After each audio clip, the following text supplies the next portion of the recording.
So happy to be here. Gail, our co-tanto, just asked me how things were going with the recovery from the surgery, and it's going really well. I confessed to her that on Thursday, I've been going to physical therapy, and you see I'm using the cane rather than a walker now. And I told her that on Thursday I had sort of a crisis of confidence, and I was thinking, it's kind of pain I'm not familiar with. You know, there are pains you're familiar with, and then you can abide with those. But it's an unusual pain. I'd never felt that kind before in my knee, so I had this kind of crisis of confidence, and I told the physical therapist I'm working with, you confess your doubts. If you don't know, you tell somebody. I said, I really think I'm going backwards. In fact, I'm going to be crippled for life. Small doubts. No, I said, it really, I'm worried. I shouldn't be pushing it so much. I should be maybe backing off and like that. And he said, okay, let's go over and do some work on the bicycle. Okay, I'm going to push you harder than I ever have before. And it really opened it up. He said, how's that? That's good. So now, but he listened to my concerns. That was very nice of him. It's when you don't understand a pain, you have to go to people who know a little bit about it, I think. Today, I want to also talk about our project of talking about the writings of Dogen Zenji, the great Zen master who brought Soto Zen to Japan, and now we are in that school. So we're talking about his writings. And this writing that I get to talk about, how many of you have given talks about this now so far? Many of you in this room. And always when you get to it, you think, this is the hardest one, right? Why am I talking about this one? This one is the hardest one. So when I had that thought, I thought, you all probably thought that too. But it sounds easy. It's called the I, this I. And it's a common word around Chan circles, Zen circles, the I. The I never sleeps, the I of practice, finding the I. There's an I of a koan. When you're studying one of the Zen stories, there is an I in it that you look for, and it kind of opens it up for you. So it's a multi-use word. But it's also an old study in Buddhism because in the Heart Sutra, which many of us chanted this morning, it says it talks about eyes, it talks about sight, and it talks about the realm of seeing. So actually in the old sutras, in the teachings of the Buddha and all the ancestors, they really want us to understand how the eye works. So it's an eyeball, which is just sensitive to light. There is stuff that comes in, and then there's a sight consciousness that gets stimulated, recognizing that things are seen. And then there's this whole other body of habit and cultural education that comes in.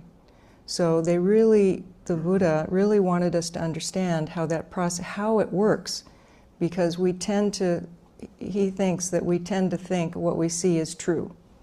But actually it's this process of opening a sensitive organ and then allowing it information, and then we try to watch what comes forward, how we interpret what we see.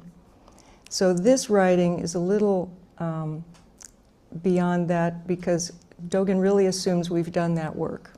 We know that the eyeball is just a window, and the eyeball is a window into our mind. So when we open it, stuff comes through, and it's part of our practice to understand we have an impact on what's coming forward. We can influence what comes forward when we open our eye. And, it's another word, so the eye of wisdom, we use that sort of thing. These people have their eyes half closed, because if they were to open them completely, they would be dazzled by reality, just like we are. But we have other common uses that open up this eye, like an eye for design. an I for beauty, an I for authenticity. We say that, you know. So it's something that we recognize that experts have, and when they have trained their minds and they open their eyes, they see kind of a different reality than the untrained eye. And I thought about this in terms of our wonderful sewing teacher, Vicky, because many of us have sewn the rakusu for receiving the precepts, hand sewn, and for most of us, sewing is not something we have trained ourselves to be really good at, right?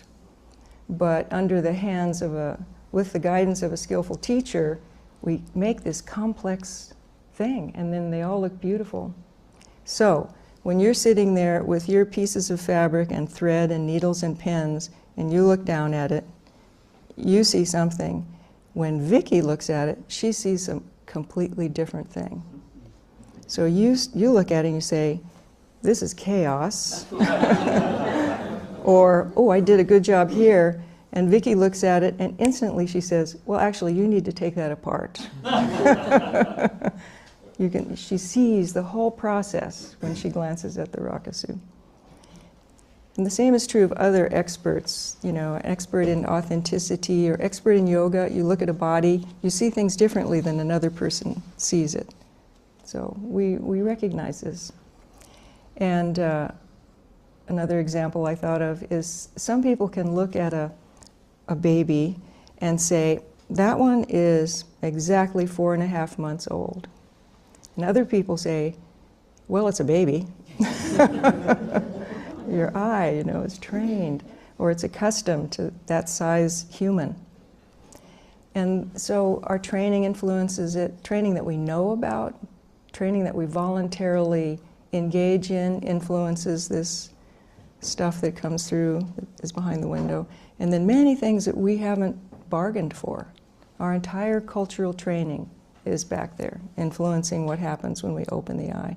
Subtle changes that are going on now in this world, entire family histories, that's back there. So when we open our eyes, we see that. But again, Dogen assumes that we have willingly engaged in studying that process. So we're kind of open to the idea that what we see isn't exactly reality, it's what we know so far, and we're willing to enlarge our understanding or even challenge our understanding. We're willing to do that.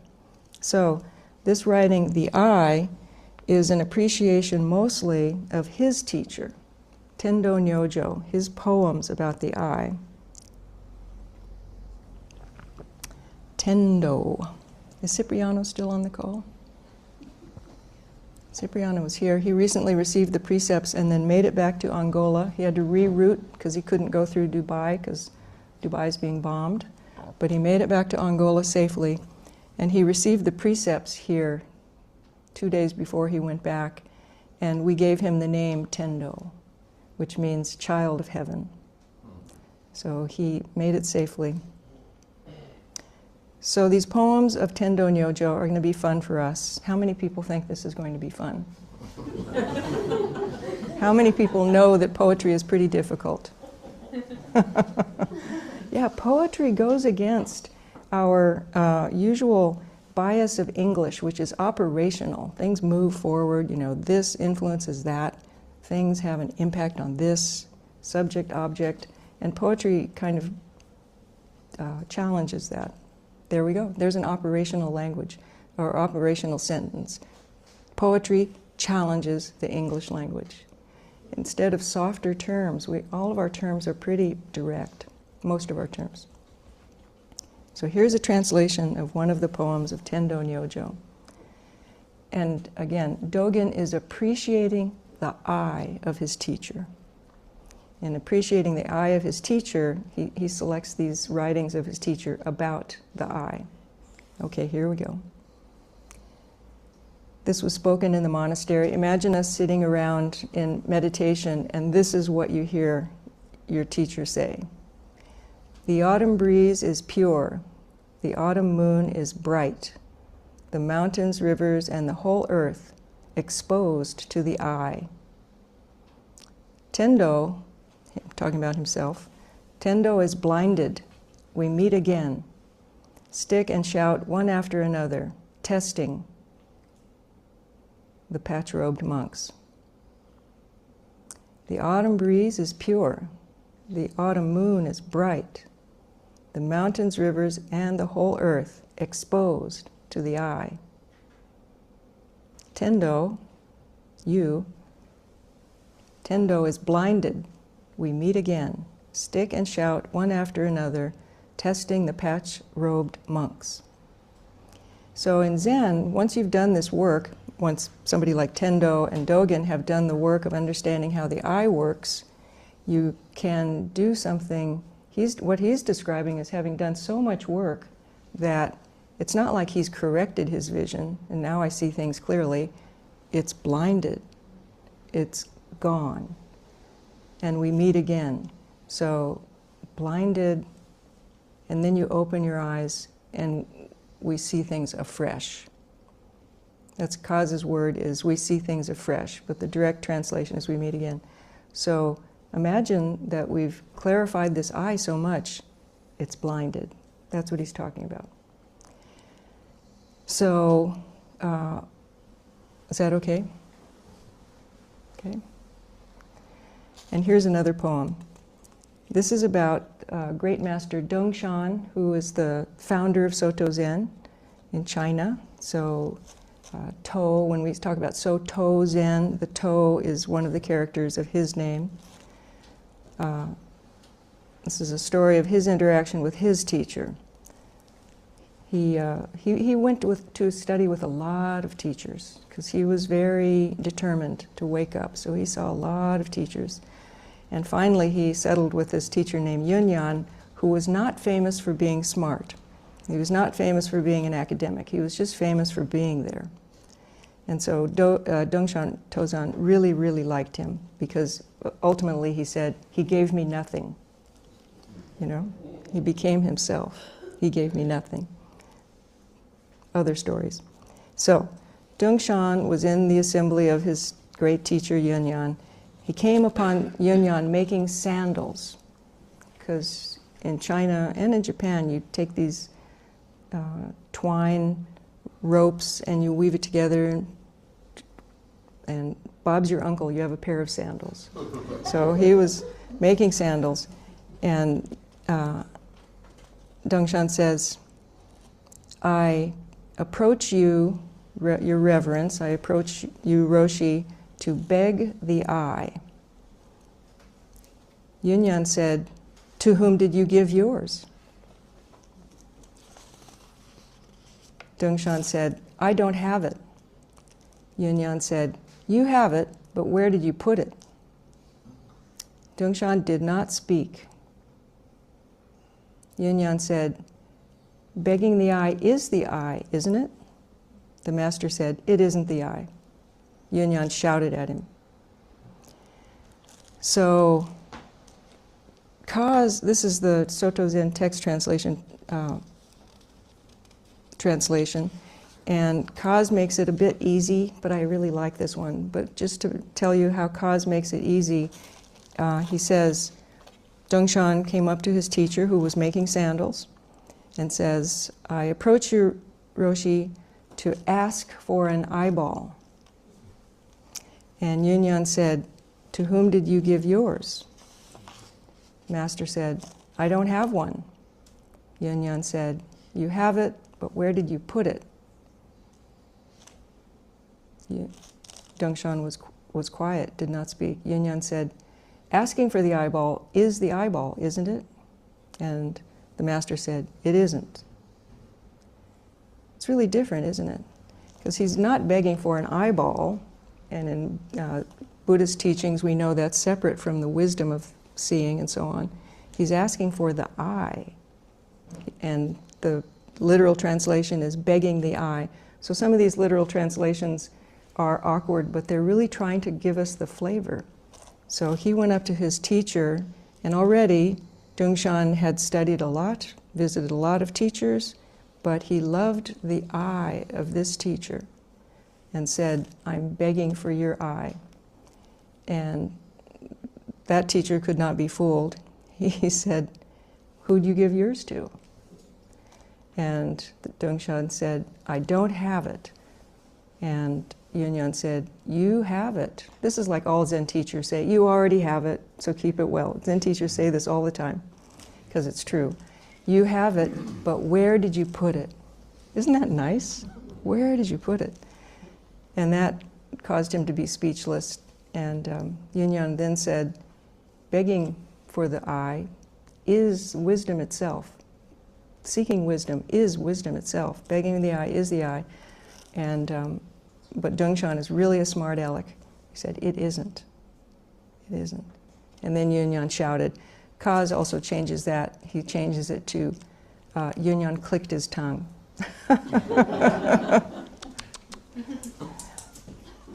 So we could say, you can't analyze all of these as Enlightenment poems, but we know from the story of Dongshan that he wasn't actually completely free of delusion at that time. So when he said, "I don't have it and it isn't the I," there's a literal quality to that. He still really wanted something that he saw that Yunyan has. So, I do love that. And let's see.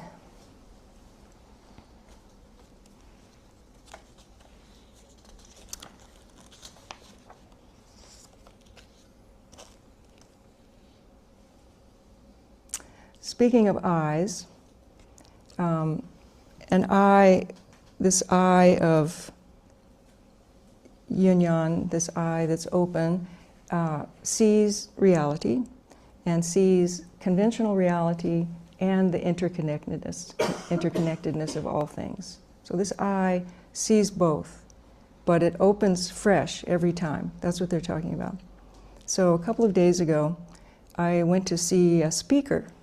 He was brought in to talk to a bunch of us, and his name is Van Jones. Do you all know? Anybody know who Van Jones is? Very inspiring person, really inspiring. So it was a small gathering, and he occupies the space of a black man in America, born in the rural South, but now living in California with all these degrees and so on. He's really inspiring. I was so lucky to go and listen to him.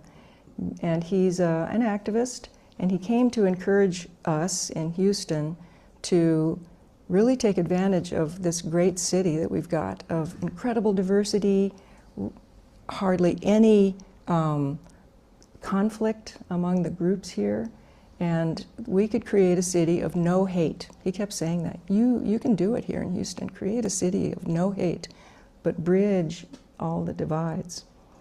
And so why did I go to see him? For his eye. I wanted to see his eye. And he really appreciated it. He spoke very lovingly about us. And he was interviewed in this gathering by the new president of the Rothko Chapel, Imam Abdullah Antepli. And we've invited Imam Abdullah Antepli to come and give a talk here on April 19th. He kind of invited himself. He's really a networker, reacher across, lovely person. So he's going to come April 19th. Troy will introduce him.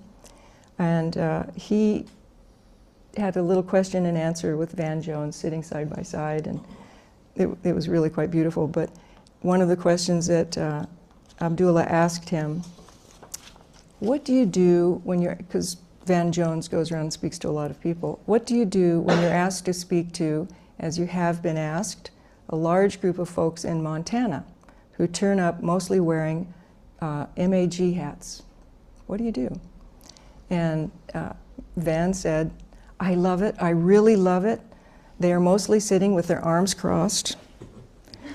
He said he was in a big crowd like that, and the hats and the red. And he said, I begin by describing myself in detail. And he is a black man in a state that has like 4 black people. He describes who he is in detail, where he grew up in the South, his work in community organizing, his work with President Obama. He goes on. And then he says what he wants in the world, and he ends up saying, I'm everything you hate, right? And they all go. And then he says, but I love you. Without you, I can't be me. Without me, you can't be you, but without you, I can't be me. And he's so convincing. It's a beautiful thing. And then he turns to what we can all focus on, our shared cares. And in a group like that, he focuses on the children. He starts talking about the challenges children are facing, what we can do for children, what they need, and, invokes their shared feeling of compassion and stays in that vein. And then he always gets a standing ovation, which he did at our group too, but he did in Montana. And people come up to him in tears, thanking him for reaching across to them. So I think not just me, but most of us in the audience were there to get his eye. We wanted his eye. How do you see this world? Abdullah asked him several questions like, you don't come across as a victim. How is it that you appear this way and not as a victim? So he talked about that quite a bit. But in this realm of trying to get something from him, he told this great story. It's about birds. He said, someone went to see a wise man, and the person who went to see the wise man had a bird in his hand. And he asked the wise man, is it alive or dead? And the wise man saw that it was a trick question, because if he said it's alive, the person could go like this, or if he said it's dead, the person would go like this, the bird would fly away. So the wise man said, I don't know if it's alive or dead. What I do know is it's in your hands. So that's what he was telling us. Houston, it's in your hands. You have this great opportunity. It's in your hands. So it kind of brought us all together. Everybody was teary and encouraged, incredibly encouraged. I have another example of seeing across these divides, again with my physical therapist, who's a terrific person. When there's nobody else around, we talk politics. He's from Sudan, and he has very interesting ideas about our points of view in the U.S. But at the latest appointment on Friday, there was another person. You know how in physical therapy you often overlap. There will be somebody else getting treatment. And this overlap, I asked the person, like, what are you here for? And he was kind of learning how to walk, and he was really impressed with my skill with the cane. I was impressed with him. We had such a wonderful and warm meeting. But if we'd gone by the signifiers, how he adorned his body, how I adorned mine, the clothes we were wearing, we would not have talked to each other. We would probably have assumed that we have nothing to say. But we met in this territory of care for our bodies and how much we love our bodies and how much progress he's making. And he encouraged me, I encouraged him. There's a place where we can meet. So Van Jones also did make many references, and when he was making these references, he looked at me. I was so happy. He said, without meditation, activists are too reactive. You need meditation. And he talked about it in a way that wasn't religious in any way, just you have to let your diaphragm drop. And he referred to Mahatma Gandhi, who spent 3 years in silent retreat before he set out on the marches for peace, and Martin Luther King, who prepared meticulously before doing any of the marches. And so he was chiding activists who go out unprepared and unresolved in their feelings about the people we're going to meet. And we've heard about things like this, where anger is generated rather than peacefulness and love, and therefore it's a little bit counterproductive. He was very clear about the importance of a meditative practice. So basically what he was saying was that we activate the true I, which is not his in that meeting, separate from theirs, and it is not theirs separate from his. We don't have an I. It's not ours. It's yours. It's not yours, it's mine. It's a shared I. This is where Dogen is trying to get us to go. Dogen says this: to go along and study is itself manifesting the I, or begging the I. So he doesn't dismiss all of these wonderful things that we do. He says, quote, attending lectures in the Dharma hall and entering the room are also begging the I.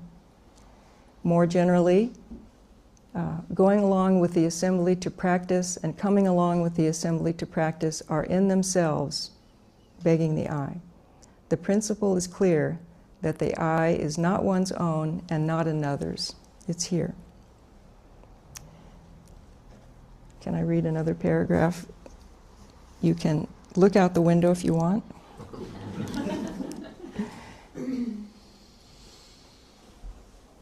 Dogen says, Dongshan had sought the benefit of approaching the teacher and begging the I. Obviously, if it were one's own, one would not be asked for it by someone else. And if it were another's, one would not ask someone else for it. He is instructed, to whom did you give yours? There is a time that is yours. There is a way of dealing with it that is, to whom did you give it? I don't have it. This is the I itself speaking. We should quietly study and investigate the principle behind such a statement. Yunyan says, you have it, but where did you put it?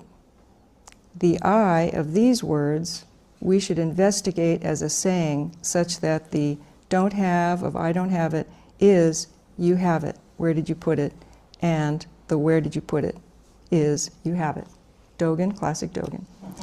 Dongshan did not speak. This is not because he was at a loss. It is a marker independently set up by his karmic consciousness.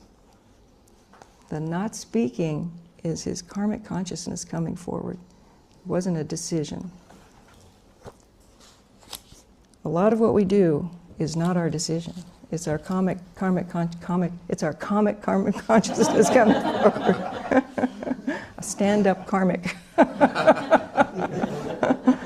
Sorry.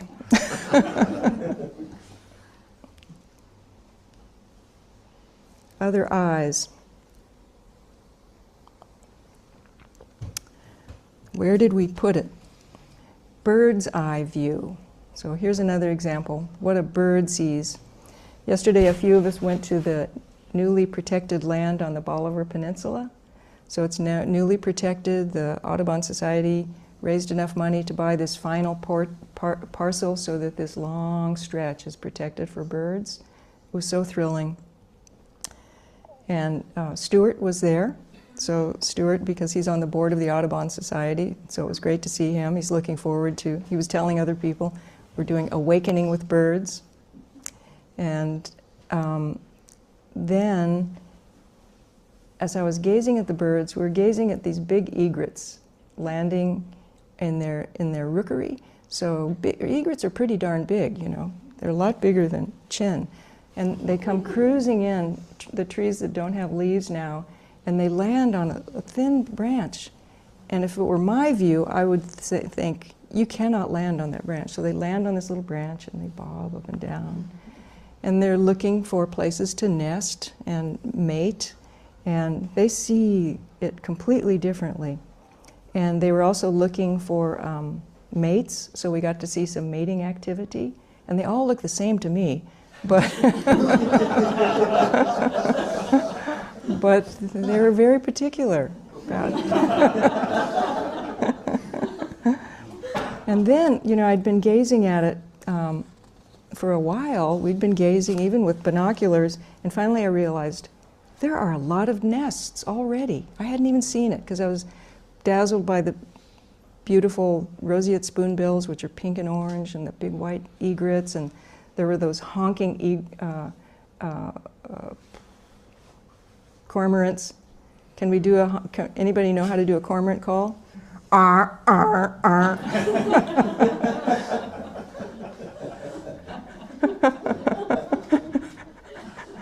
I said I would do it.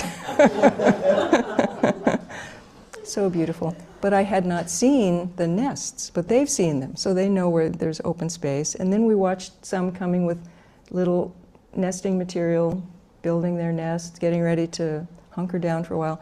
The first thing that I had seen, well, that wasn't the first thing, but the thing that caught my attention when we got there was the alligators. So isn't that interesting? That my eye was caught by very large alligators sleeping on the island. Why is it that this eye notices primordial dangerous beasts? Not sure why, but the eye went to the 8-foot alligator. Incredible. But those birds see a different world than we see. And so protecting this land, this final parcel of the Bolivar Peninsula, long stretch, it kind of looks like a bunch of weeds. If Mary Carroll were here, I would say, you know, it looks like a bunch of weeds. To the birds, it's like safety, home, nourishment, nesting area, long view so I can see predators. Really looks, and we're protecting the bird's view of that land. Mountains have eyes, birds have eyes, trees have eyes. All of these, everything has an eye. So here's the almost final poem in this writing, this collection that Dogen Zenji made, appreciating his teacher. This is about Shakyamuni Buddha's awakening. So this is kind of a new way to talk about Shakyamuni Buddha's awakening, which we celebrated in December at the Rohatsu Sesshin. The Buddha had sat for a long time, determined, 6 years, and then really sat for his sesshin, and then he opened his eyes and saw the morning star. Classic story. Here is Tendo Nyojo's poem. For 6 years, a fox spirit lurking in the grass. The whole body that sprang out was tangled vines. When he lost his eye and had nothing to seek, he fooled people by saying he wakened to the dawn star. So he's describing Shakyamuni Buddha as he is, as we all are, a fox spirit. We're transitional beings. We're in this world and then we're in that world. We're foxes lurking in the grass. And grass means delusion and just conventional reality. For 6 years, a fox spirit lurking in the grass. The whole body that sprang out was tangled vines. So tangled vines means also all of our, this is tangled vines, our lives tangled. And bodhisattvas choose to stay in tangled vines. But the whole body that sprang out was the tangled vines of our reality. When he lost his eye and had nothing to seek. So do you remember? Blinding, he lost the eye. Just all those preconceptions lost. And then he opened them and he was awakened. He fooled people by saying he wakened to the dawn star. Okay, I'm seeing afresh. I may as well call it the morning star. Isn't that nice? That's his appreciation. So back to Dogen Zenji, or back to Dongshan and Yunyan, his great teacher. You have it. Where did you put it?